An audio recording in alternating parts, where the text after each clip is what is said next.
Hello.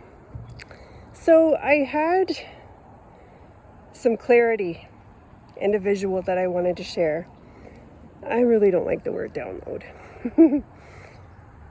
Something that I've been going through for on and off for the last few days, and I'm just out for my walk and the clarity came in crystal clear, and I'm like, oh, this is what everybody's going through. Because some people have reached out to me. I'm seeing it in the comments. My kids are going through this too. So the energies of the eclipse, the equinox, the eclipse has brought in a whole new bandwidth, a whole new frequency, a whole up-leveling that's very strong. And a lot of people are feeling it. And what I have noticed is that, myself anyway, is that there's been like sort of, this is where the clarity came in today. Sorry, linear language is not easy for me today either. 3 different layers.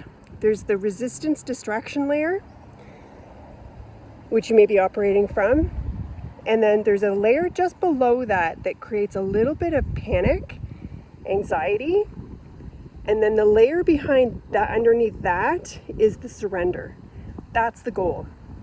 But a lot of people are being triggered by these energies into hyperactivity, hypervigilance, resistance, distraction, a lot of needing to do things, looking for busy work, trying to plug themselves in somewhere somehow, and I include myself in this, that is a part of the old reality, like make it make sense. So you go and do something that is the old you and your old reality, whether it's in your home or shopping or whatever, that makes you feel like, oh, okay, now there's context to my reality. So in being in and out of that, and I'm aware enough to catch myself when I'm not too far along in those behaviors, but I have been noticing I've been doing it. You may have physical body ascension symptoms right now. You know, the list is never ending. But what happens when you're aware that you are in this resistant state and that you are looking to distract? When you become aware of it and you stop, and this is what I've been doing, stop and I hold my heart and I'm like, okay, I'm aware I'm in resistance. I'm aware that I'm looking to distract. What is actually here? And my point of bringing this to your attention is that while the energies at times can feel strong, they're still subtle. They can be intense and subtle. The outer reality and all the things that we can plug into and busy work ourselves into and distract into is still the louder, outer, old matrix reality. Everything that is new, the energies that are looking to engage with you, who you are becoming, it's still in the subtle realm. So you have to kind of shut all of this off and just close your eyes and go into your heart and go, okay, what's actually here? What is actually looking to engage with me? And when you turn your own inner dial down from that resistance distraction plane into, okay, what's in the subtle? What's actually here? It can create a little bit of a panic, anxiety. And the next visual that goes with that is, it's like you are trust falling into the arms of God. So there is the, I don't want to trust fall, I'm going to go and do this over here. You know, someone else can take my turn, I don't want to go next. I don't want to do the trust fall. And then it's your turn to do the trust fall and you're like, oh my God, what if I don't get caught? What comes after? When I start to fall backwards, what will happen? Because it's all unknown, and particularly unknown to the mind and the body. What happens below that panic is the goal state. It is where you will find home. It is where you find the quantum field. It is where you find the true self, your I am presence, the arms of God. Whatever it is that you can translate, that sense of, oh,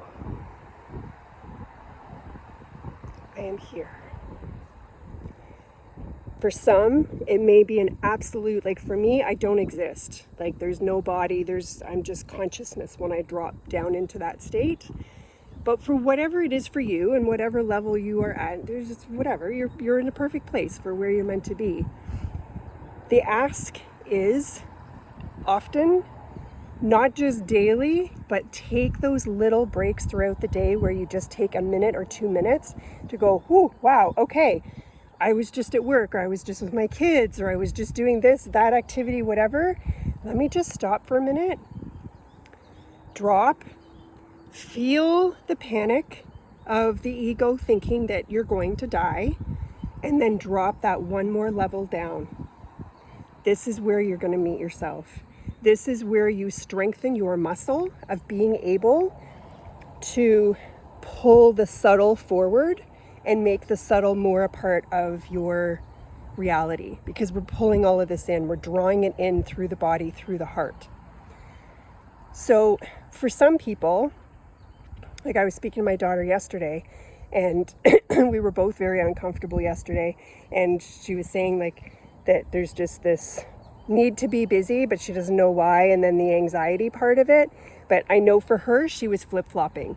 It was like the resistance, and then, oh, that just burned itself out. Oh, now I'm in panic. Okay, now that I'm in panic, I've got to distract myself and get busy again.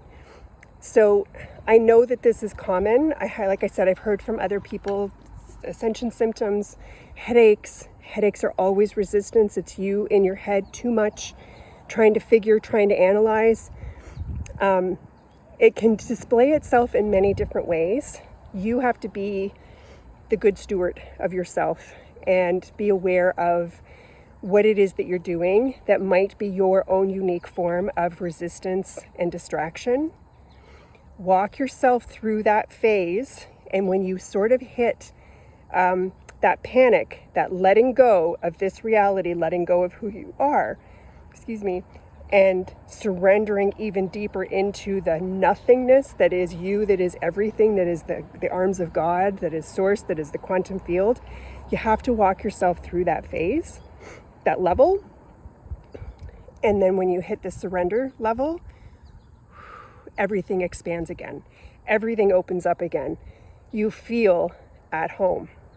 But if you allow your ego's perception of the experience to drive this, you're going to just keep flip-flopping. I'm in resistance and distraction, I'm in panic, and back and forth and back and forth. So with this awareness, courageously just keep walking yourself through the trust fall, that as you go through the layers down into the abyss, and it's not a bad place, that you meet yourself, the hand of God, the quantum field, pure source consciousness, your I am presence, whatever words you want to give it, that is what is found if you courageously keep going. Now, something that I have been telling myself on the days that don't feel very good is I am okay, even though I don't feel it. And the potency and power in that phrase, and it's been working really well, is that I am okay. It's not I am exhausted, I am this, that, the other. I mean, the list, if you go I am and then fill in whatever the hell your ego thinks is going through, then you're signing up for more of it. So I am okay, because you are. You are always held. You are on your path. You're not getting this wrong no matter what. But then also saying, even though I don't feel it, also takes away any resistance or any need for the ego to pitch in and go, but I'm not okay. I'm not okay. My knee hurts. I'm not okay. This happened at work. I'm not okay because of this. Like, you're not creating any kind of a gaslighting or a tug of war situation with yourself when you honor both sides. But what you're giving currency and potency and dominance to is the I am okay. I am okay, even though it doesn't feel like it. And just feel how expansive that can begin to feel when you use it often enough and in the appropriate times and ways, as you meet yourself going through this loop: resistance, distraction, panic, anxiety, full surrender. So I hope that this helps. There's a lot coming in the coming weeks towards the end of November. I will probably do another video that is an energy update around that. I'm just really spending a lot of time focusing on doing one thing and doing it well. Not that I didn't do the other things well, but my energetic spend. What can I do that I can do well? And that's my Facebook group. So please feel free to join. So I do that every day. And from there, I'm just really enjoying reaping the rewards and the lusciousness and the ooey gooiness of just sort of letting Jesus take the wheel for a little while. Being a participant in this process rather than always showing up and feeling like I need to be leading and serving and giving and doing all the time. So I'm in my own process. I'm still doing one-on-one sessions. I am still showing up, as I said, daily in my Facebook group. If any of that resonates with you to spend time with me, please do. I'd love you to. If not, I hope that at least this video has met you with something that's going to help. Much love.